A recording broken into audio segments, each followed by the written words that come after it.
قالا ربنا ظلمنا أنفسنا وإن لم تغفر لنا وترحمنا لنكونن من الخاسرين۔ ان دونوں نے کہا اے ہمارے رب، ہم نے اپنی جانوں پر ظلم کیا، اور اگر تو نے ہمیں نہ بخشا اور ہم پر رحم نہ کیا تو یقیناً ہم ضرور خسارہ پانے والوں میں سے ہو جائیں گے۔ یہ دعا ہمارے والدین آدم اور حوا علیہم السلام نے مانگی جب انہوں نے بھول کر جنت کے اس درخت میں سے کھا لیا جس سے اللہ تعالیٰ نے ان کو منع کیا تھا۔ تو آدم اور حوا علیہم السلام دونوں نے کہا اے ہمارے رب، ہم نے آپ کی نافرمانی کر کے اس درخت کا پھل کھا کر دراصل اپنی جان پہ ظلم کیا ہے، اور اگر تو نے ہمیں معاف نہ کیا، ہم پہ رحم نہ کیا تو ہم ان لوگوں میں سے ہو جائیں گے جنہوں نے دنیا اور آخرت دونوں میں اپنا حصہ کھو دیا۔ لَنَكُونَنَّ مِنَ الْخَاسِرِينَ، یہ وہی کلمات ہیں جو آدم علیہ السلام نے اپنے رب سے سیکھے، اور پھر ان کے ساتھ ان دونوں نے دعا کی تو اللہ سبحانہ تعالیٰ نے دعا قبول کر لی۔ فَتَلَقَّى آدَمُ مِن رَّبِّهِ كَلِمَاتٍ فَتَابَ عَلَيْهِ إِنَّهُ هُوَ التَّوَّابُ الرَّحِيمُ۔ تو اس میں ایک بہت بڑی ہوپ ہے، ایک امید ہے کہ اگر ان کلمات کے ساتھ آدم اور حوا علیہ السلام کی دعا قبول ہوئی، ان کو اللہ تعالیٰ نے معاف کر دیا، تو انشاءاللہ اللہ سبحانہ تعالیٰ ہمارے گناہوں کو بھی معاف کر دے گا اور ہمیں بھی بخش دے گا۔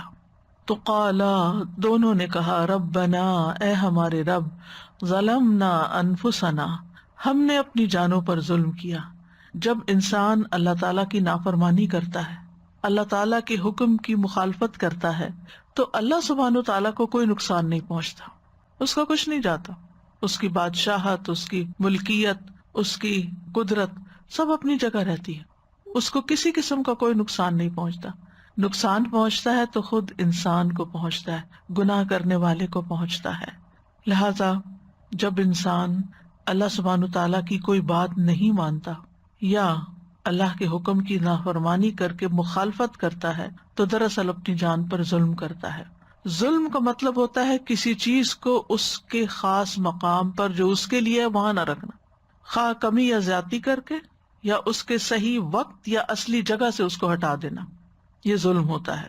تو ایک ظلم انسان اللہ تعالیٰ کے ساتھ کرتا ہے جس کو شرک کہا جاتا ہے، کہ عبودیت یا عبادت کا حق صرف اللہ کا ہے، جب وہ اللہ سے لے کر کسی اور کو دے دیتا ہے، کسی اور کی عبادت میں لگ جاتا ہے، کسی اور کی پوجا پاٹ میں لگ جاتا ہے، تو اللہ کا حق مارتا ہے، یہ بھی ظلم ہے۔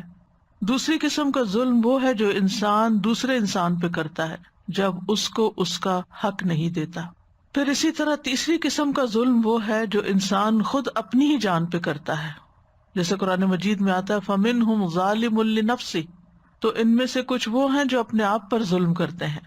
تو انسان جب بھی گناہ کرتا ہے، چاہے وہ اللہ کے حقوق میں سے کسی حق کو نہ دینا ہو، اور سب سے بڑا حق تو اس کو اپنا معبود ماننا ہے، صرف اسی کی عبادت کرنا ہے، یا بندوں کا حق جب نہیں دیتا، یا پھر اپنی خواہشات کے پیچھے چلتا ہے اور کوئی غلط کام کر بیٹھتا ہے، تو یہ ساری ہی ظلم کی قسمیں ہیں، اور اس میں انسان پر لازم ہو جاتا ہے کہ انسان غلطی کے بارے میں سوچے، اس کا اعتراف کرے، اس کو مان لے، اور پھر اللہ تعالیٰ سے بخشش کی دعا کرے۔ اسی طرح ہم دیکھتے ہیں کہ اللہ تعالیٰ نے کچھ حدود قائم کی ہیں، تلک حدود اللہ قرآن میں آتا ہے، یہ اللہ کی حد ہے، فلا تعتدوها، ان کو کراس نہیں کرو، ان سے آگے نہیں بڑھو۔ تو کسی بھی حد سے تجاوز کرنا یہ بھی ظلم کہلاتا ہے۔ اسی طرح کبیرہ گناہ ہو یا صغیرہ، سب ظلم میں شامل ہوتے ہیں۔ اور جب انسان ظلم کر بیٹھتا ہے، یعنی دوسرے لفظوں میں گناہ کر بیٹھتا ہے، تو پھر اس کے نقصانات کا سلسلہ شروع ہو جاتا ہے۔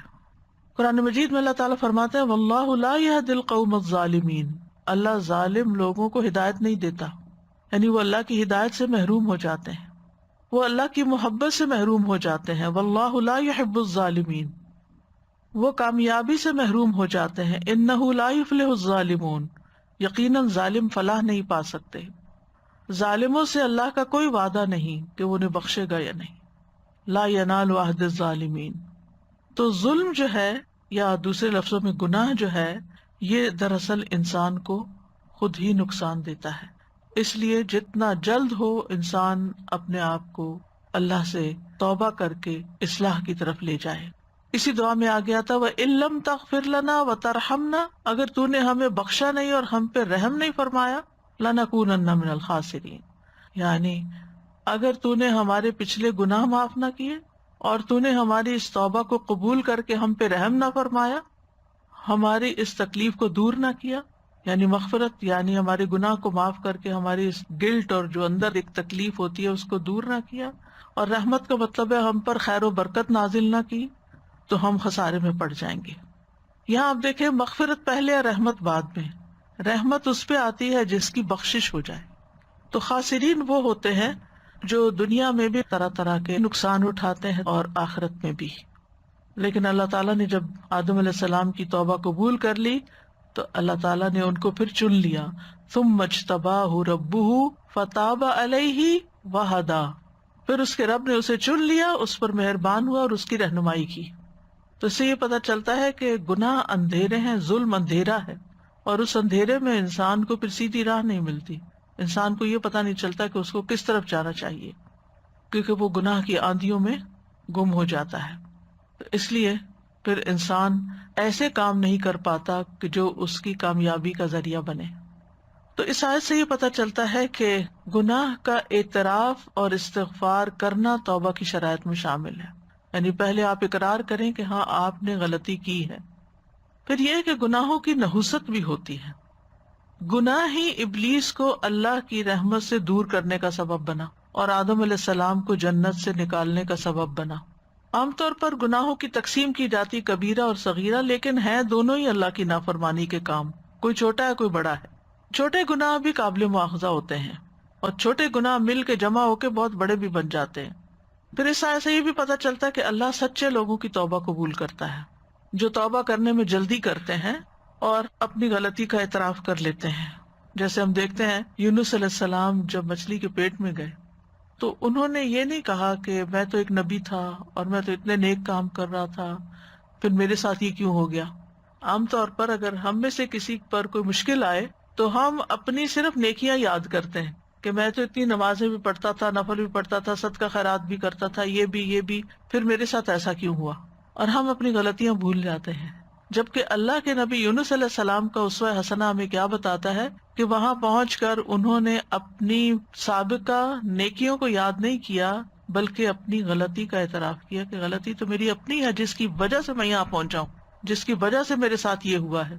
اور یہ بھی اللہ تعالیٰ کی بہت بڑی رحمت ہوتی ہے کہ کسی انسان کو یہ توفیق مل جائے مصیبت آنے کے بعد کہ وہ اپنی غلطیوں، اپنے گناہوں کو یاد کر لے اور پھر ان پر توبہ کرے اور ان پہ معافی مانگے.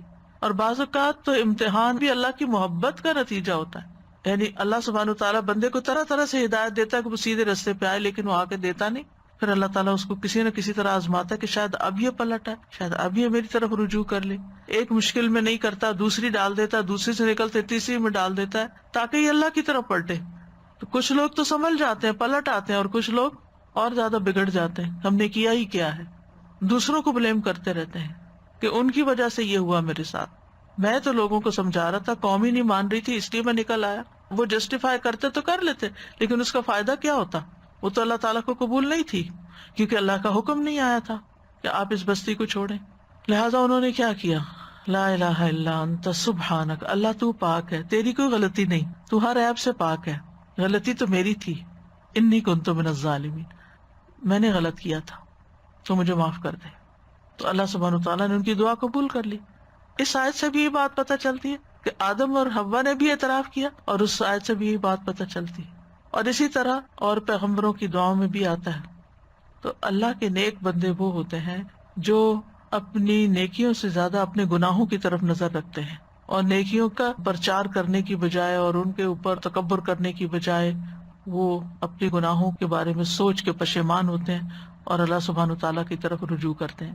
اور توبہ اور استغفار کرنا بذات خود ایک بہت بڑی نیکی ہے، اور کسی کو اس کی توفیق ہو جانا اللہ تعالیٰ کی بہت بڑی رحمت ہے کہ کوئی ریئلائز کر لے اور اس کو توفیق مل جائے اور پھر وہ اللہ کا بن جائے.